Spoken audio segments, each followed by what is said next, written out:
Pra ser sincero, eu ainda não entrei nessa febre do Fortnite, mas como vocês pediram, eu vou trazer os testes aqui para vocês no Ryzen 3 2200G apenas com a Vega integrada. Vai montar um PC ou fazer um upgrade? Visite o nosso parceiro Terabyte Shop, as melhores marcas e os melhores preços. Confira mais no link na descrição desse vídeo.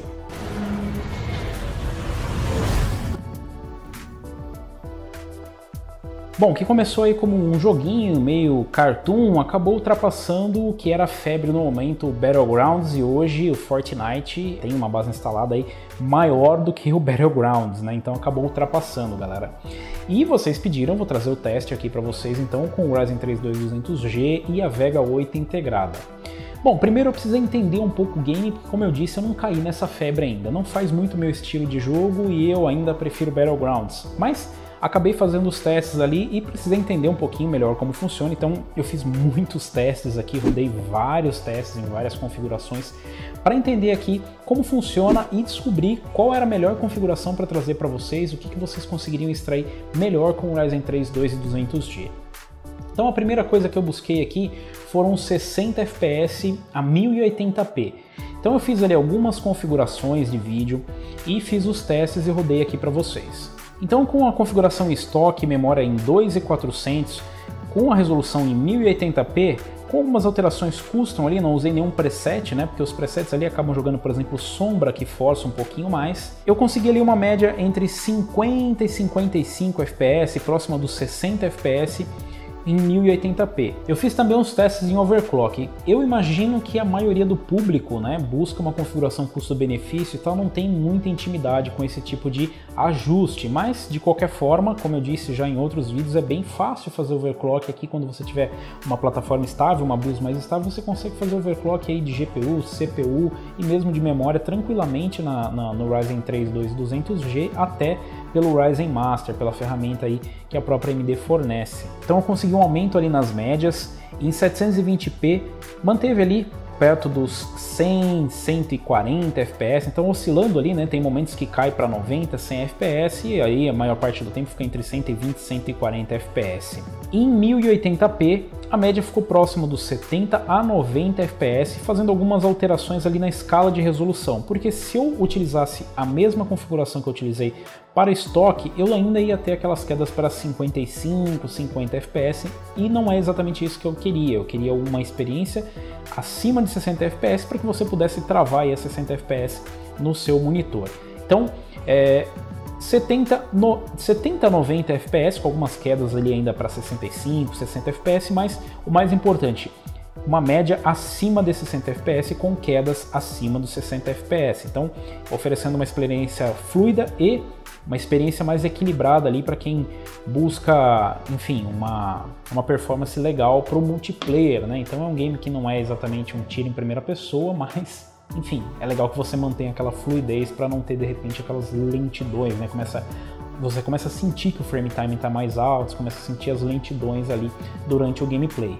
Para conseguir rodar tudo no máximo, tudo no ultra mesmo, não é possível com essa APU, com esse gráfico integrado. Então você vai precisar realmente de uma placa de vídeo dedicada. Mas vocês viram ali que mesmo fazendo alguns ajustes ali, o game consegue até que ficar bonito. Então você tira ali sombra, alguns detalhes que não são tão importantes, você coloca ali a distância de visão, de renderização um pouco alta e até dá para você colocar as texturas no alto, mas você precisa mexer na escala de resolução. Então tem uma opção ali que você coloca a escala de renderização, né, para 1600 por 900, para 1280 por 720, então ele acaba, enfim, renderizando nessa resolução e jogando em 1080p ali, né?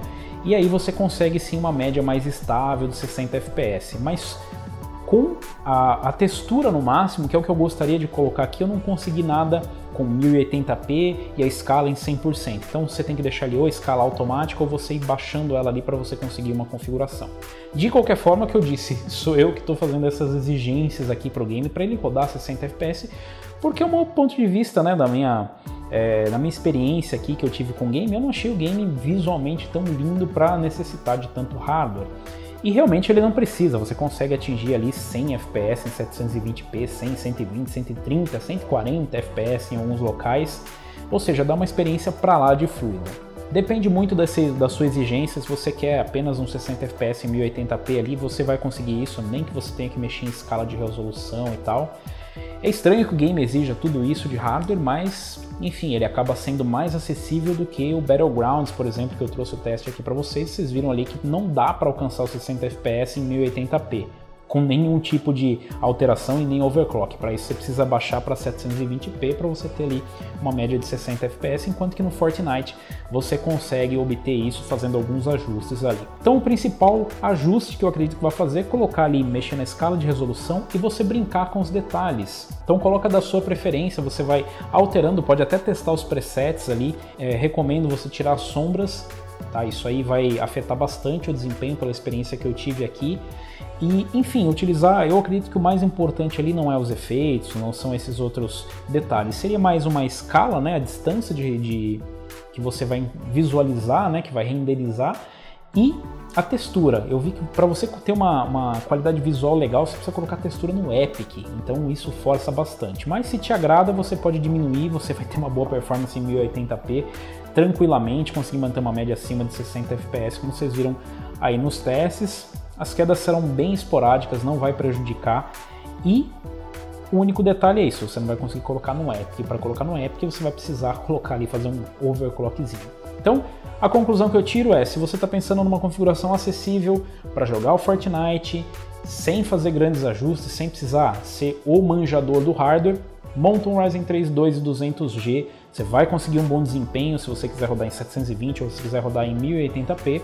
Os gráficos não vão ficar tão bonitos, mas você vai conseguir jogar tranquilamente, não vai ficar todo quadriculado, todo borrado, todo zoado. Eu pessoalmente não tive nenhum problema de desempenho ou estabilidade rodando o game aqui, não travou nenhuma vez, não tive nenhum problema, não teve instabilidade, tá? Provavelmente isso vai estar disponível para todo mundo assim que saírem as atualizações de BIOS. Então essa BIOS que eu estou utilizando aqui é beta hoje, mas algumas fabricantes já começaram a liberar atualizações de BIOS e em breve todo mundo já vai estar com essas BIOS estáveis. E se você tiver um mínimo de experiência, você consegue fazer um overclockzinho ali com o Ryzen Master sem correr nenhum risco, tá? Então galera, se você gostou, se você curtiu, deixa aí o seu like. Se você ainda não é inscrito do canal, inscreva-se no canal, clica ali no sininho para receber as notificações de novos vídeos e deixa o seu comentário. Diga o que você achou da performance do Ryzen 3 2200G em Fortnite, diga o que você achou dos testes, deixem aí sugestões para os testes, diga o que você quer ver aqui, diga o que você quer ver no Ryzen 3 2200G e eu vou trazer para vocês aqui o teste no Ryzen 5 2400G, se vocês quiserem. Se vocês curtirem o teste com o Ryzen 3 2200G, eu posso testar em Ryzen 5 2400G depois, que vai ter uma Vega mais forte, uma Vega 11, vai ter 4 cores e 8 threads, então a gente vai ter uma folga de hardware aí para testar. Beleza, galera? Eu vou ficando por aqui. Valeu, falou e até a próxima!